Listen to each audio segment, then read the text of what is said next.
Most people think World War I began with a bullet in Sarajevo. But the truth? It started long before, in silence, in boardrooms, vaults, and handwritten ledgers, where empires borrowed what they couldn't afford, and bankers offered what they couldn't refuse.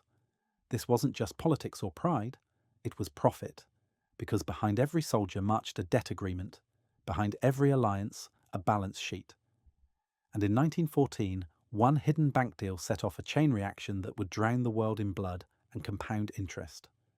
This is the war story no one tells, not about trenches and tactics, but about the money that made them possible, and the secret deal that lit the fuse.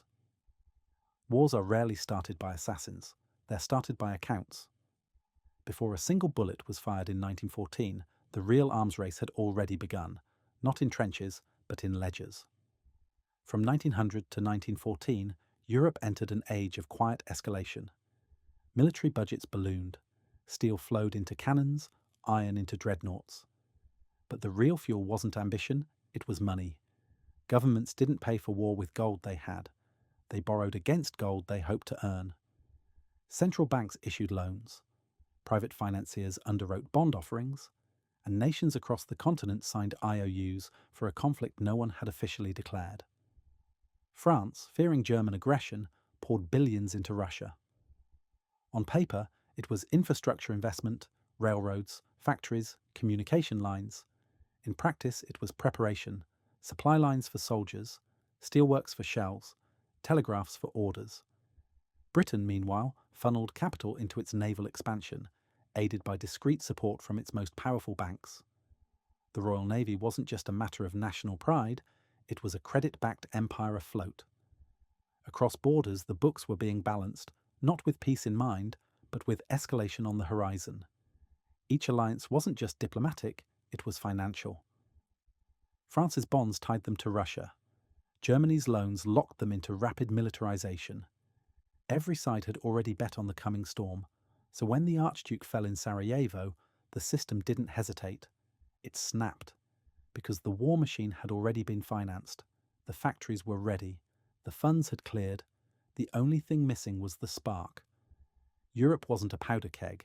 It was a ledger ready to be set on fire. And the weapons? They were paid for long before the first shot. One deal, one decision, and the countdown began. The Franco-Russian alliance was more than a handshake between nations. It was a credit agreement disguised as diplomacy. In the 1890s, France had money but no military muscle.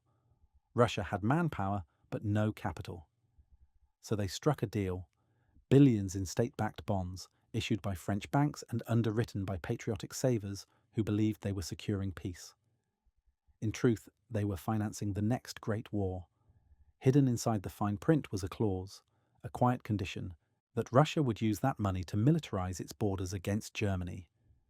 Railways, arms factories, and steelworks began to rise across the empire, each one stamped with the invisible seal of Parisian credit. Germany watched and reacted. If Russia and France were arming on borrowed gold, Berlin would need its own backers. Kaiser Wilhelm's government turned to private financiers, arranging vast lines of credit to fuel industrial expansion and military readiness. Across Europe, the markets hummed. Interest rates shifted. Gold reserves moved like pieces on a chessboard. And in London and New York, the world's new financial capitals, the most powerful banks quietly positioned themselves to profit from both sides. Credit flowed east and west, crossing borders faster than any diplomat could. Every loan was a wager. Every repayment, a countdown. By 1913, Europe wasn't preparing for war, it was already funded for one. The ledgers were loaded, the factories alive, the debts waiting to mature. Like a chess match, but every move cost lives, and every loan came with a repayment, in blood. The generals had plans, the banks had blueprints. When war broke out in 1914, the battlefield wasn't the only front. Behind every trench, every cannon, every dying soldier stood a balance sheet. Within weeks, governments began issuing war bonds. Citizens were told it was patriotic, that buying bonds meant buying victory. They lined up in droves, not for weapons, but for promises. But while the public bought pride, the bankers bought certainty. Families like the Rothschilds, Barings, and Warburgs didn't just watch the war, they structured it.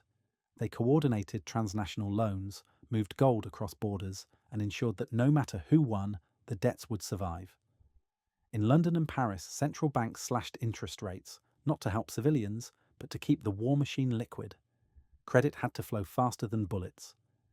As men were drafted into trenches, money was drafted into markets. And across the Atlantic, one country saw the perfect arbitrage. The United States stayed neutral, while its banks funneled billions to the Allies. JP Morgan became the official purchasing agent for Britain and France. US factories thrived. US financiers profited. It was the most lucrative neutrality in modern history. But this wasn't accidental. It was design. Because total war isn't waged with emotion, it's waged with interest. And so the pattern emerged: borrow, bomb, rebuild, repeat. While soldiers bled, investors collected, and when the war finally ended, the debts remained. When the guns fall silent, the interest begins to speak. 1918. The war was over, but the real cost hadn't even begun. Across Europe, cities lay in ruins. But the banks? They were intact and growing, because war for them isn't destruction, it's expansion.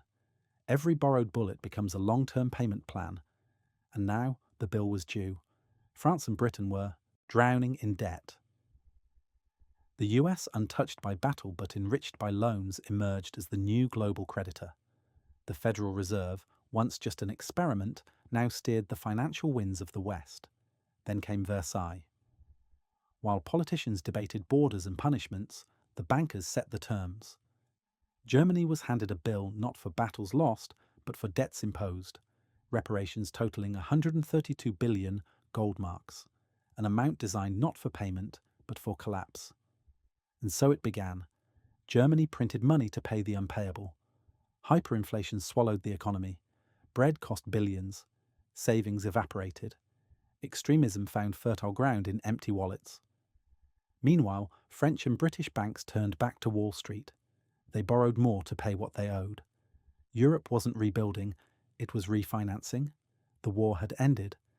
But the system? It had just found a new revenue stream. The war didn't end in 1918. It changed spreadsheets. Banks didn't clean up the war, they franchised it. The next conflict wouldn't need new causes, just new credit. It wasn't just a war, it was a business model. World War I didn't just redraw maps. It redrew the blueprint for every war that followed. Debt before bombs, credit before casualties, and when the dust settles, repayments that span generations. World War II? Funded through war bonds, central bank coordination, and the exact same cycle. The Cold War? Trillions in arms races, proxy wars, foreign aid all on credit. And today? The war on terror, endless defense budgets, security operations not paid by victory, but by interest. Because once war became profitable, it stopped needing an end. It became a system, refined, scaled, globalized.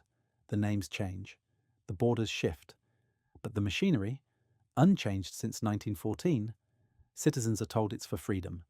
Governments call it necessity, but the flow of money reveals the truth. Conflict is the most scalable economic engine ever built. And it all begins with signatures, not on peace treaties, but on loans. So ask yourself, if every war is funded before it's fought, who's really calling the shots? If money fuels the wars, what fuels the money? If this gave you a new perspective, don't just scroll away, hit subscribe. This is Economic Chronicles, where history exposes the present and the future is written in the lessons we refuse to learn.